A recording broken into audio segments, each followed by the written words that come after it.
का नाम पंडित का बदला। बहुत समय पहले एक बड़े राज्य में एक राजा रहता था। उसके महल के पीछे एक बहुत ही सुंदर और विशाल बाग था। उस बाग में रंग बिरंगे फूल खिलते थे, मीठे फलों से लदे पेड़ थे और चारों ओर हरियाली फैली रहती थी।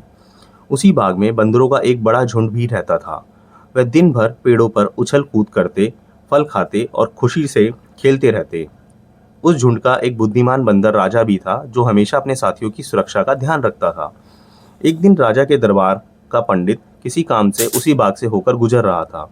वह अपनी ज्ञान और सम्मान पर बहुत घमंड करता था। जैसे ही वह बाग के बीच से निकला, एक शरारती बंदर पेड़ से कूदकर उसके सामने आ गया। वह अजीब अजीब चेहरे बनाने लगा, उसकी चाल की नकल करने लगा और जोर जोर से आवाजें निकालकर उसे चिढ़ाने लगा। बाकी बंदर भी हंसने लगे। पंडित को यह सब देखकर बहुत अपमान महसूस हुआ। उसका चेहरा गुस्से से लाल हो गया। उसने मन ही मन कहा, इन बंदरों ने मेरा मजाक उड़ाया है, मैं इन्हें इसका दंड जरूर दूंगा। यह सब बंदरों का राजा दूर से देख रहा था। वह समझ गया कि पंडित बहुत क्रोधित हो चुका है और भविष्य में कोई बड़ी मुसीबत खड़ी कर सकता है। उसी शाम उसने सभी बंदरों को इकट्ठा किया और गंभीर स्वर में बोला, मित्रों, हमें ये बाग छोड़ देना चाहिए। पंडित बदला लेने वाला आदमी लगता है। यह रहना अब सुरक्षित नहीं है। कुछ समझदार बंदरों ने तुरंत अपने राजा की बात मान ली। वह अगले ही दिन उस बाग को छोड़कर जंगल की ओर चले गए। लेकिन कुछ हठी और लालची बंदर बोले, हम इतनी अच्छी जगह क्यों छोड़ें? यहाँ स्वादिष्ट फल है, ठंडी छाया है और कोई परेशानी भी नहीं है।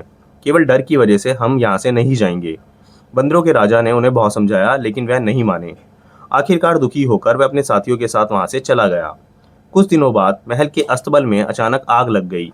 कई घोड़े बुरी तरह झुलस गए। राजा बहुत चिंतित हो गया। उसने तुरंत पंडित को बुलाकर पूछा, पंडित जी, घोड़ों को जल्दी ठीक करने का कोई उपाय बताइए। पंडित को तो जैसे अपने बदला लेने का मौका मिल गया। उसने चालाकी से कहा, महाराज, प्राचीन ग्रंथों में लिखा है कि बंदर की चर्बी लगाने से घोड़ों की घाव जल्दी ठीक हो जाते हैं।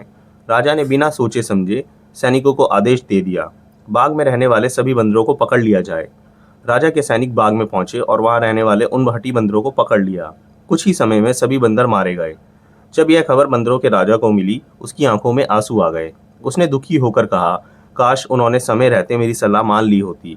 इस प्रकार जिन बंदरों ने अपने बुद्धिमान राजा की चेतावनी को नजरअंदाज किया, उन्हें अपनी जान गंवानी पड़ी। कहानी की सीख, हमें बुद्धिमानों और शुभचिंतकों की सलाह को कभी अनदेखा नहीं करना चाहिए। समय पर मानी गई अच्छी सलाह हमें बड़ी मुसीबत से बचा सकती है। अगर आपको हमारी कहानी पसंद आई हो तो लाइक, शेयर एंड कमेंट करें और जाते जाते हमारे चैनल को सब्सक्राइब करना ना भूलें। धन्यवाद।